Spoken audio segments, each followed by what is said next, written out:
Foreign companies were also attracted by Singapore's approach to industrial relations.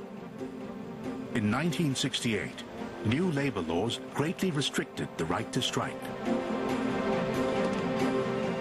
If we had strikes, go slows, we would actively encourage employers to sack the lot. And after 3 or 6 months, we restart with a new workforce, carefully screened so no troublemaker is in that re-employed group.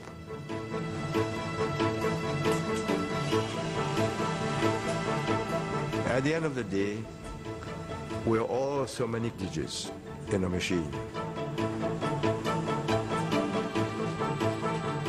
The point is, are these digits stronger digits than the competitors' digits? Singapore's ability to attract foreign investors continues to this day.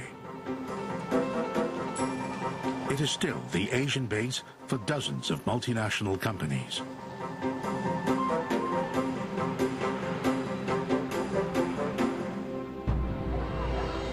But Lee Kuan Yew always wanted Singapore to be more than just a haven for foreign capital. He wanted people to learn from the multinationals and create Singaporean companies to compete on the international market. But who could set up such companies? Lee believed that in tiny Singapore, there weren't the people with the money or vision to run large corporations. So he created them. A team of gifted civil servants were given a crash course in business skills and then put in charge of new companies set up by the government. One of the first and most high-profile ventures was Singapore Airlines. In 1972, it seemed an unlikely idea that a small island with no domestic market could have an international airline. And while the government was willing to invest in the project, it made it clear from the start the new company would be run on strictly commercial lines. We had an inaugural dinner in which I spelled out the terms on which Singapore Airlines must operate. He said, we are not running Singapore Airlines as a prestige organization for the government. So if you don't make money, I will close you down without hesitation. This is not a government that is willing or able to support a flag carrier for the sake of a flag carrier.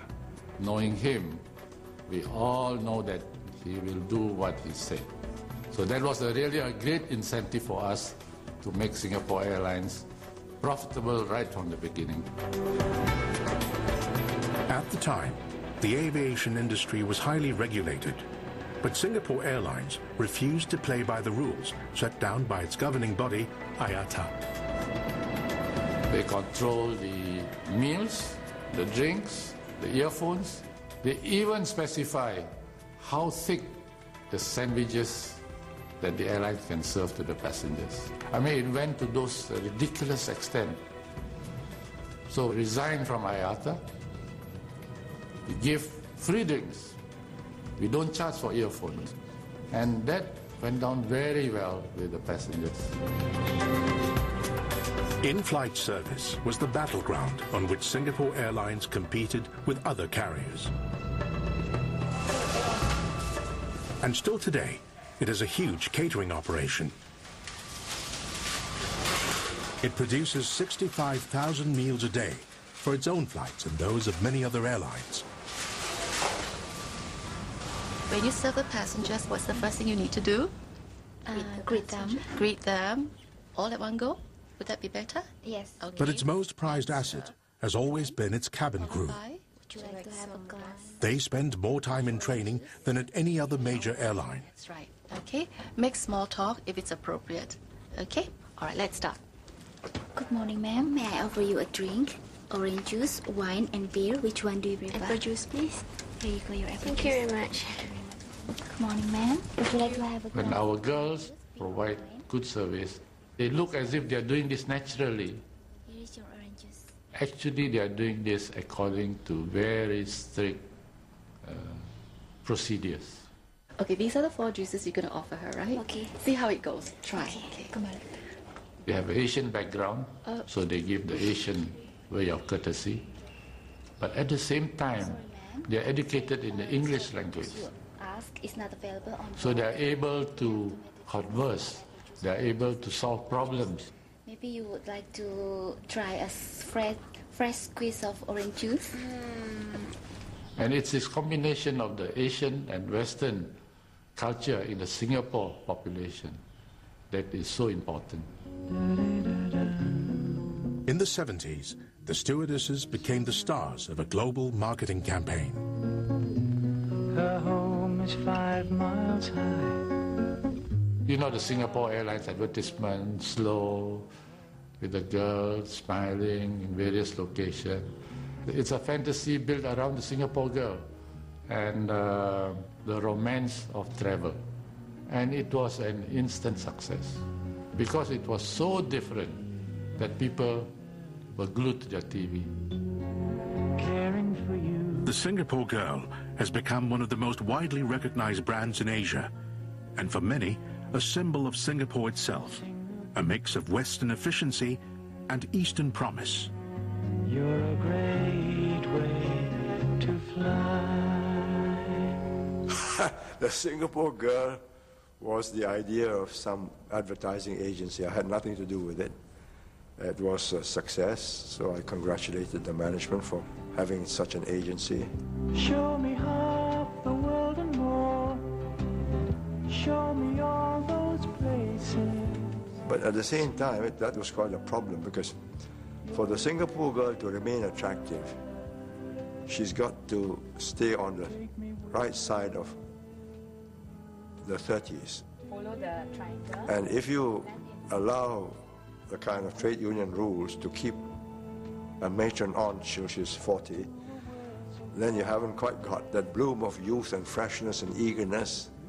And that was quite a problem. So very early on, we made quite sure that everybody understood.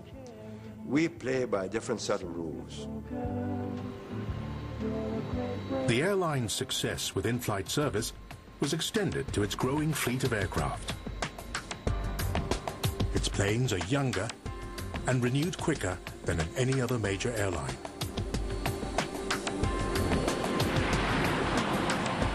We roll over 10 747s at one time.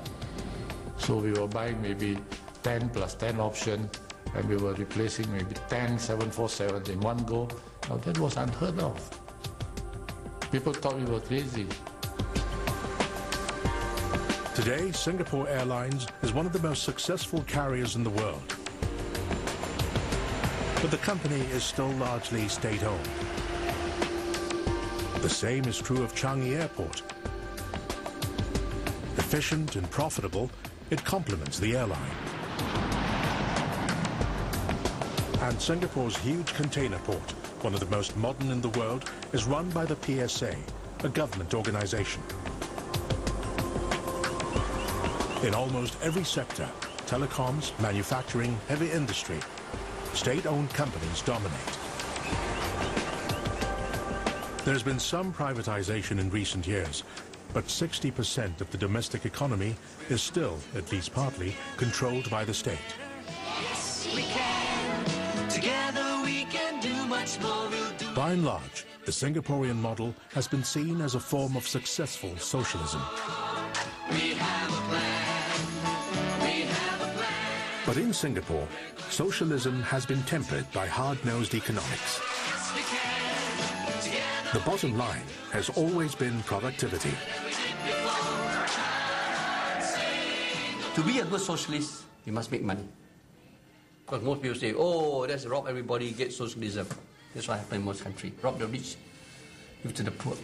First, you have to have people who are rich enough to spread their wealth.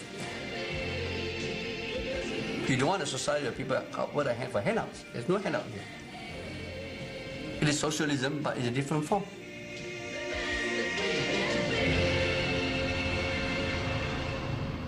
Singapore's style of socialism has been most evident in its approach to housing.